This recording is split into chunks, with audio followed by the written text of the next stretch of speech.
Hello അസ്സലാമു അലൈക്കും. Hamnas kitchen മീഡിയയിലേക്ക് എല്ലാവർക്കും സ്വാഗതം. ഞാൻ ഇന്നിവിടെ ഉണ്ടാക്കാൻ പോകുന്നത് ദോശയ്ക്കും ചപ്പാത്തിക്കും ഒക്കെ കൂട്ടി കഴിക്കാൻ പറ്റിയ ഒരു കോഴിമുട്ട വെച്ചിട്ടുള്ള ഒരു ഗ്രേവിയാണ് ഉണ്ടാക്കാൻ പോകുന്നത്. എന്നാൽ നമുക്ക് വീഡിയോയിലോട്ടേക്ക് പോവാം. അപ്പം ഞാൻ അതിന് വേണ്ടി ഒരു പാത്രം അടുപ്പത്ത് വെച്ചിട്ടുണ്ട്. ഇനി ഇത് ചൂടായിട്ട് ഇതിലേക്ക് നമുക്ക് കുറച്ച് വെളിച്ചെണ്ണ ഒഴിച്ചു കൊടുക്കാം. അപ്പോൾ പാത്രം ചൂടായിട്ടുണ്ട്, നമുക്ക് വെളിച്ചെണ്ണ ഒഴിച്ചു കൊടുക്കാം. വെളിച്ചെണ്ണയിൽ ആക്കുമ്പോഴാണ് നല്ലൊരു ടേസ്റ്റ് ഉണ്ടാവുക. അപ്പം നിങ്ങൾക്ക് വേണമെങ്കിൽ ഓയിൽ, സൺഫ്ലവർ ഓയിൽ എന്തോ ഒഴിച്ചു കൊടുക്കാം. ഞാനിവിടെ വെളിച്ചെണ്ണ ആണ് ഒഴിക്കുന്നത്.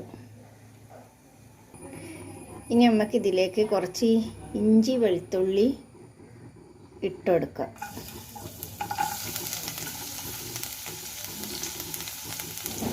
ഇനി ഇതിലേക്ക് കുറച്ച് കറിവേപ്പില ഇട്ട് കൊടുക്കാം.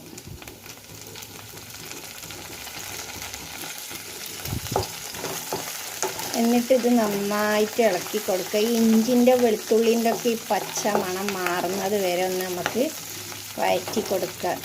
തീ ലോ ഫ്ലെയിമിലിട്ട് വേണം കത്തിക്കാൻ, ഇതല്ലാണ്ട് വേഗം കരിഞ്ഞു പോട്ടോ. ഇനി ഇതിലേക്ക് ഒരു വലിയ സവാള, വലിയ ഉള്ളി മുറിച്ചതാണ്, ചെറുതാക്കി മുറിച്ചെടുത്തതാണിത്. ഇത് ഇട്ട് കൊടുക്കുക. ഇതൊരു വലിയ ഉള്ളിയാണ് കേട്ടോ. ചെറുതാണെങ്കിൽ ഒരു 2 എണ്ണം എടുക്കുക, വലുതാണെങ്കിൽ പിന്നെ ഇതിൻ്റെ ഇൻഗ്രീഡിയൻസിൻ്റെ അളവ് നിങ്ങൾക്ക് കറിയല്ല ഈ ഗ്രേവി എത്ര വേണം അതിനനുസരിച്ച് സാധനത്തിൻ്റെ അളവ് കൂട്ടുകയും കുറയ്ക്കുകയൊക്കെ ചെയ്യട്ടോ. ഞാൻ ഇപ്പോൾ ഇവിടെ ഒരു വലിയ ഉള്ളിയാണ് എടുത്തത്. ഇതൊന്ന് നന്നായിട്ട് ഇളക്കിയെടുക്കുക. ഈ ഉള്ളി വാടി വരണം.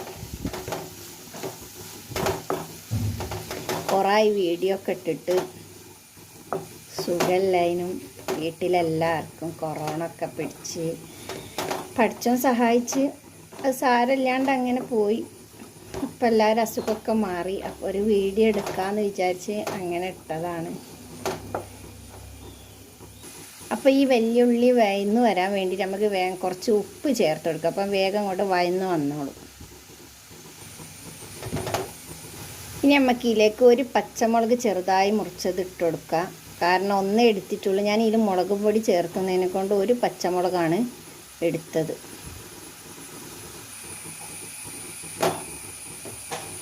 അപ്പോൾ നമ്മൾ ഉള്ളിയൊക്കെ നല്ലോണം വയന്ന് വന്നിട്ട് ഇനി ഇതിലേക്ക് നമുക്ക് ഒരു തക്കാളി മുറിച്ചിട്ട് കൊടുക്കാം. ഒരു വലിയ തക്കാളിയാണ്, അത് ചെറുതാക്കി മുറിച്ചതാണ്. ഇനി ഇതിട്ടൊന്ന് നമുക്ക് വഴറ്റിയെടുക്കാം. ഇതൊന്ന് നന്നായി ഇളക്കി കൊടുക്കുക. ഈ തക്കാളി ഒന്ന് നല്ലോണം ഒന്ന് വഴന്ന് വരണം. തക്കാളിയൊക്കെ നല്ലോണം വെന്തുടഞ്ഞാലേ നമ്മളെ ഗ്രേവിക്ക് ടേസ്റ്റ് ഉണ്ടാവുള്ളൂ. അപ്പോൾ തക്കാളിയൊക്കെ നല്ലോണം വെന്ത് വന്നിട്ടുണ്ട്. ഇനി നമുക്കിതിലേക്ക് ആവശ്യമായ പൊടികൾ ചേർത്ത് കൊടുക്കാം. 1/4 ടീസ്പൂൺ മഞ്ഞൾപ്പൊടി, 1/2 ടീസ്പൂണും കുരുമുളക് പൊടി, 1/2 ടീസ്പൂണ് മുളക് പൊടി,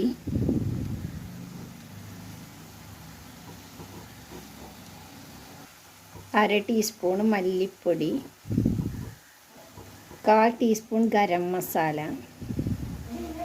അപ്പോൾ ഇനി ഈ മസാലകൾ നല്ലോണം ഒന്ന് ഇളക്കി കൊടുക്കുക. ഈ മസാലകളെ പച്ചമണം മാറുന്നത് വരെ ഒന്ന് നല്ലോണം ഒന്ന് ഇളക്കിയെടുക്കുക.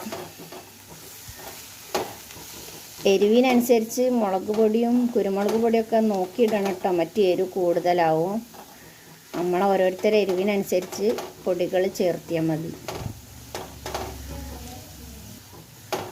അപ്പോൾ ഈ വീഡിയോ നിങ്ങൾക്ക് ഇഷ്ടപ്പെട്ടാൽ നിങ്ങൾ ലൈക്ക് ചെയ്യുക. അതുപോലെ നിങ്ങളെ ഫാമിലിക്കും ഫ്രണ്ട്സിനൊക്കെ ഒന്ന് ഷെയർ ചെയ്ത് കൊടുക്കുക. എൻ്റെ ചാനൽ ആദ്യമായിട്ടാണ് കാണുന്നെങ്കിൽ ഒന്ന് സബ്സ്ക്രൈബ് ചെയ്ത് കൊടുക്കുക. തൊട്ടടുത്തുള്ള ബെല്ലൈക്കൺ അമർത്തുക. എന്നിട്ട് ഓൾ എന്നുള്ള ഓപ്ഷൻ കൂടി പ്രസ് ചെയ്യുക. അപ്പോഴല്ലേ ഞാനിടുന്ന വീഡിയോസൊക്കെ നിങ്ങൾക്ക് നോട്ടിഫിക്കേഷനായി കിട്ടുള്ളൂ. അപ്പോൾ നമ്മളെ മസാലകളൊക്കെ നല്ലോണം വയന്ന് വന്നിട്ടുണ്ട്, പച്ചമണമൊക്കെ മാറിയിട്ടുണ്ട്. ഇനി നമുക്ക് വേണ്ടിയത് ഇതിലേക്ക് 2 കോഴിമുട്ട പൊട്ടിച്ച് വയ്ക്കണം. അതിൻ്റെ മുന്നേ ഇതിന് ഉപ്പൊക്കെ നോക്കണം കേട്ടോ. ഉപ്പ് പോരെങ്കിലൊക്കെ ഇട്ട് കൊടുക്കുക. അപ്പം ഞാനിവിടെ ഉപ്പ് നോക്കിയപ്പോൾ കണക്കാണ്. ഇനി നമുക്കിതിലേക്ക് കോഴിമുട്ട പൊട്ടിച്ച് വയ്ക്കണം. നമുക്കിതിലേക്ക് 2 കോഴിമുട്ട പൊട്ടിച്ച് വയ്ക്കാം. നല്ലൊരു ഗ്രേവിയാണ്. ചപ്പാത്തിക്കും എല്ലാത്തിനും കൂട്ടാൻ പറ്റിയ എല്ലാവരും ഒന്ന് ട്രൈ ചെയ്ത് നോക്കണം. എന്നിട്ട് ഇതിൻ്റെ ഫീഡ്ബാക്കൊക്കെ ഒന്ന് അറിയിക്കണം.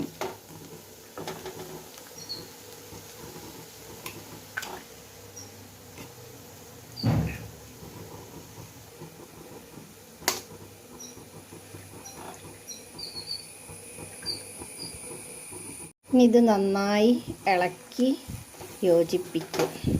നല്ലോണം ഒന്ന് ഇളക്കിയെടുക്കാം. തീ കുറച്ച് വെക്കണേ, അത് പ്രത്യേകം ശ്രദ്ധിക്കണം. അപ്പോൾ കോഴിമുട്ടൊക്കെ നല്ലോണം മിക്സ് ചെയ്തെടുത്തിട്ടുണ്ട്. ഇത് നല്ലോണം വെന്ത് വന്നിക്കിനി ഇതിൽ അവസാനമായിട്ട് നമുക്ക് കുറച്ച് മല്ലിയിലയും കൂടിയും ചേർത്ത് കൊടുക്കാം.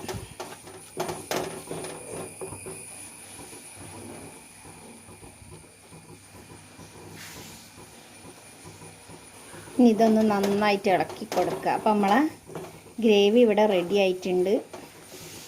അപ്പോൾ എല്ലാവരും ഒന്ന് നേരത്തെ പറഞ്ഞാൽ ട്രൈ ചെയ്യുക. അതുപോലെ എൻ്റെ ഈ വീഡിയോ ഇഷ്ടപ്പെട്ടാൽ ലൈക്കൊക്കെ ചെയ്ത് കൊടുക്കുക, ഒന്ന് എല്ലാവർക്കും ഷെയർ ചെയ്തൊക്കെ കൊടുക്കുക. അപ്പോൾ ഇനി അടുത്ത വീഡിയോ വരുന്നവരേക്കും അസ്സലാമു അലൈക്കും.